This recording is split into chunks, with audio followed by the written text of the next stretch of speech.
ಮನಸ್ಸು ಇದ್ದರೆ ಇಲ್ಲಿ ಮಾರ್ಗ ನೂರಿದೆ. ಸಾಧ್ಯವಿಲ್ಲ ಅನ್ನೋ ಮಾತು ನಮಗೆ ಇನ್ನೂ ಗೊತ್ತೇ ಇಲ್ಲ. ಸವಾಲಿದ್ದರೆ ಅಲ್ಲೆಗೆಲ್ಲ ಥ್ರಿಲ್ಲಿದೆ. ಒಮ್ಮೆ ಹೆಜ್ಜೆ ಇಟ್ಟ ಮೇಲೆ ಹಿಂದೆ ಹೋಗೋ ಮಾತೇ ಇಲ್ಲ. ನೆರವು ನೀಡಬೇಕು ನಮಗೆ ಸಾಧ್ಯವಾದರೆ, ನೋವನೆಂದು ನೀಡಬಾರದು.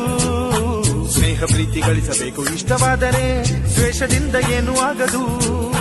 ಹಾರ್ಟ್ ಬೀಟಿದು ಒಂದೇ ಆಗಲಿ, ಕೈಗೆ ಕೈ ಸೇರಿ ಸೇರಿ ನಾದ ಹೊಮ್ಮಲಿ. ಚಪ್ಪಾಳೆ ತಟ್ಟು ತಟ್ಟುತ್ತಾ ನೀವು ತಾಳಮೇಳವಾಗಿ ನಮ್ಮ ಸೇರಿ ಸೇರಿ